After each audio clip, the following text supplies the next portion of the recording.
اللهم صل على سيدنا محمد يا رب صل وسلم دائما أبدا على حبيبي.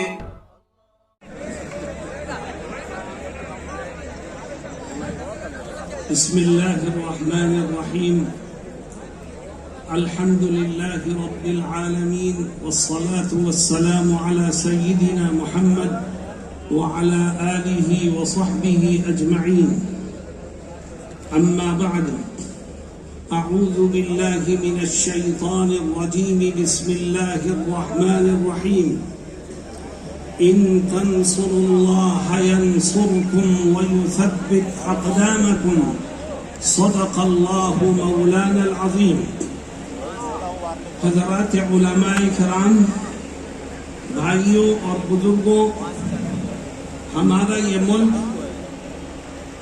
ایک ایسا گہوارہ ہے جس میں مختلف مذاہب، مختلف قوم اور مختلف نسلوں کے لوگ رہتے ہیں.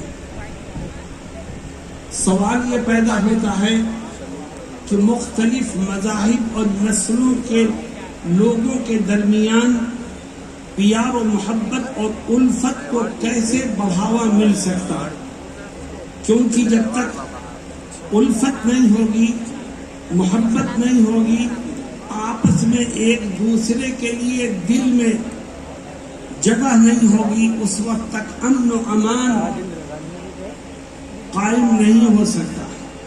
میرے دوستوں اور ساتھیوں، جناب رسول اللہ صلی اللہ علیہ وسلم نے ہمیں پیار و محبت اور الفت کو عام کرنے کے گر سکھائے. میں چاہتا ہوں کہ اس مختصر وقت میں آپ کے سامنے نبی کے فرمان کی کچھ جھلکیاں پیش کروں. پہلی بات یہ ذہن میں رکھیے کہ اس دھرتی کا مالک رب ذوالجلال ہے. انسانوں کے قلوب اسی کے قبضے قدرت میں ہیں. وہ جب چاہے لوگوں کے دلوں میں نفرتوں کو پیدا کر دے، اور وہ جب چاہے تو آپس میں الفت اور محبت کو پروان چڑھا دے. چنانچہ ایک حدیث میں نبی کریم صلی اللہ علیہ وسلم فرماتے ہیں، حدیث قدسی ہے کہ اللہ یہ کہتا ہے، انا ملک الملوک، انا مالک الملوک، قلوب الملوک بیدی. میں شہنشاہوں کا شہنشاہ ہوں، میں بادشاہوں کا بادشاہ ہوں، تمام حکمرانوں کے دل میرے قبضے میں ہیں. میں چاہوں تو اپنے بندوں کے لیے ان کے دلوں میں محبت کو، اپنائیت کو پیدا کر دوں، اور چاہوں تو اپنے بندوں کے لیے حکمرانوں کے دلوں میں نفرت اور عداوت کو جنم دے دوں. میرے دوستو، اگر یہ چاہتے ہو کہ اس دیش میں پیار و محبت اور الفت کی ہوائیں چلے، اگر یہ چاہتے ہو کہ اس دیش میں بھائی چارے کو پروان چڑھایا جائے، تو آپ اپنے اندر 3 خوبیاں پیدا کرو. میں اپنے مسلمان بھائیوں سے مخاطب ہوں. آپ ایک ایسا دین رکھتے ہیں کہ جو اللہ کی طرف سے عطا کیا گیا ہے. آپ کے پاس اللہ کی کتاب موجود ہے.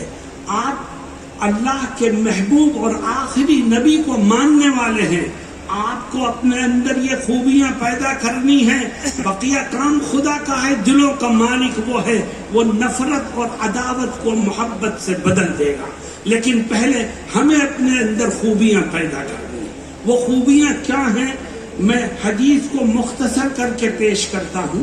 نبی کریم صلی اللہ علیہ وسلم فرماتے ہیں، من سرہ ان یحب اللہ ورسولہ او یحبہ اللہ ورسولہ فلیصدق حدیثہ اذا حدث وليؤد امانته اذا اؤتمن وليحسن جار من جاوره او كما قال صلی اللہ علیہ وسلم.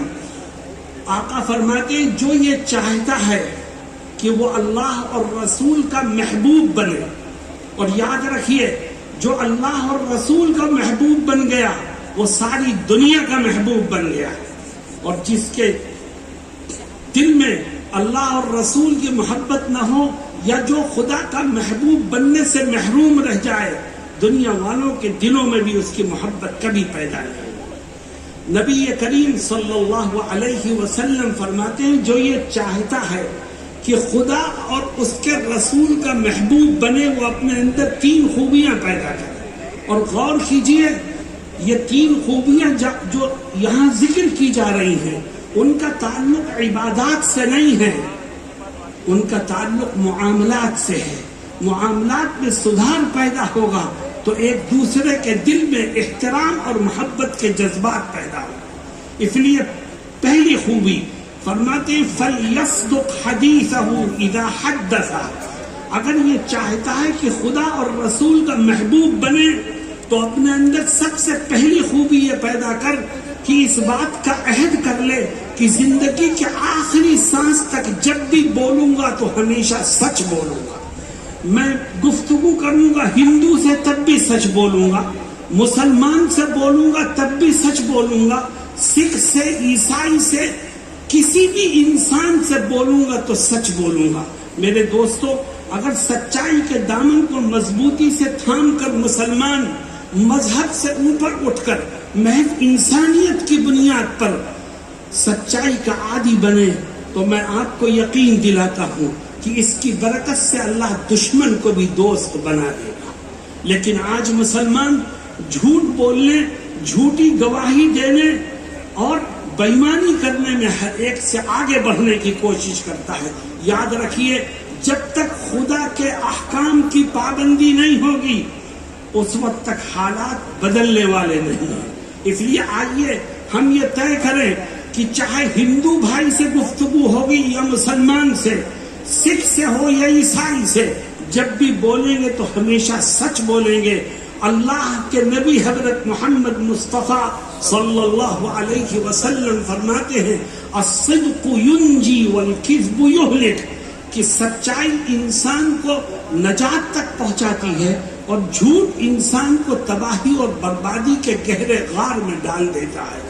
آئیے ہم طے کریں کہ انشاءاللہ جب بھی بولیں گے تو سچ بولیں گے۔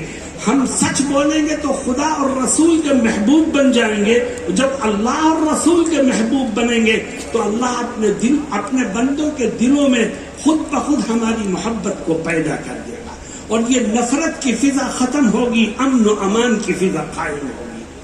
دوسری خوبی فرماتے ہیں وَلْيُؤَدِّ أَمَانَتَهُ إِذَا اؤْتُمِنَ، اگر تم یہ چاہتے ہو کہ خدا اور رسول کے محبوب بنو تو اپنے اندر دوسری خوبی یہ پیدا کرو کہ آج سے اس بات کا عہد کر لو کہ زندگی کے آخری سانس تک جب کسی کا کوئی حق میری طرف نکلے گا، کسی کی امانت میرے پاس ہوگی تو میں ایک پائی کا حساب کر کے اس کے حق کو ادا کر دوں گا، چاہے وہ حق ہندو کا ہو، چاہے مسلمان کا ہو، چاہے سکھ کا ہو، چاہے عیسائی کا ہو۔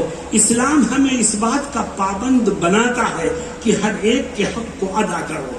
میرے دوستو، اگر ہم ہندوستان جیسے ملک میں ہندو بھائیوں کے حقوق کو، سکھ بھائیوں کے حقوق کو، عیسائی کے حقوق کو، مسلمانوں کے حقوق کو ادا کرنے والے بنیں گے تو اللہ رب العزت اس کی برکت سے نفرت کی فضا کو محبت میں تبدیل کرے گا، اور جن لوگوں کے دلوں میں عداوت ہے ان لوگوں کے دلوں میں پیار اور الفت کی بیج کو بو دے گا۔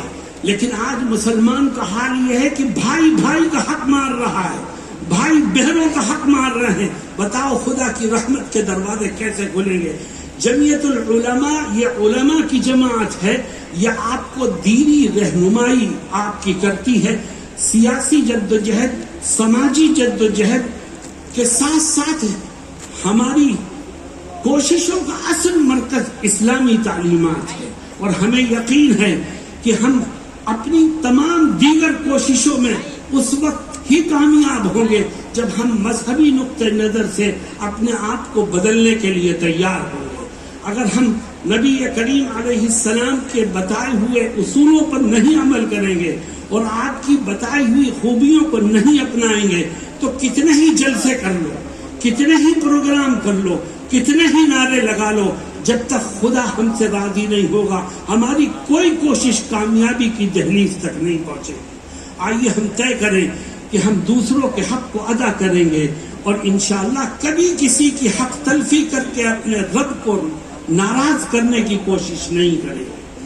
آخری چیز، نبی کریم صلی اللہ علیہ وسلم فرماتے ہیں کہ اگر تم خدا اور رسول کے محبوب بننا چاہتے ہو تو ایک تیسری خوبی بھی پیدا کرو، اور وہ تیسری خوبی یہ ہے کہ اس بات کا عہد کر لو کہ زندگی کے آخری سانس تک اپنی زبان سے، اپنے ہاتھ سے، اپنے عمل سے کبھی اپنے کسی پڑوسی کو تکلیف نہیں پہنچاؤں گا۔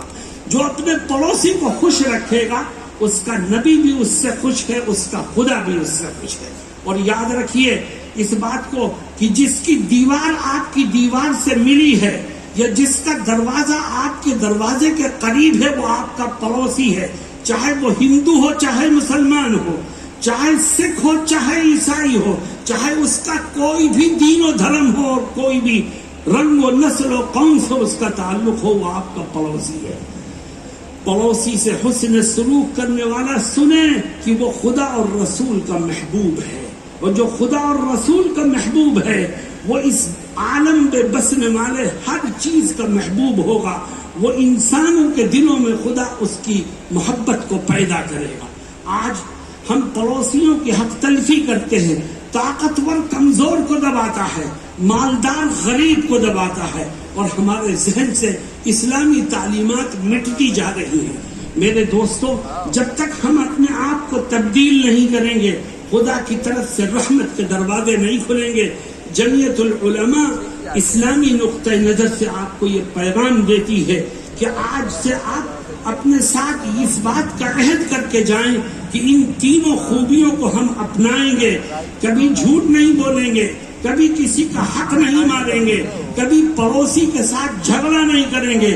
اللہ کے محبوب اور نبی کریم صلی اللہ علیہ وسلم کے محبوب امتیوں میں خدا آپ کے ناموں کو شامل کرے گا، اور انشاءاللہ جب ہم خدا اور رسول کے محبوب بنیں گے تو اللہ رب العزت ہمارے اس دیش کے اندر امن و امان کی فضا کو قائم کر کے لوگوں کے دلوں میں ہماری محبت کو پیدا کرے گا۔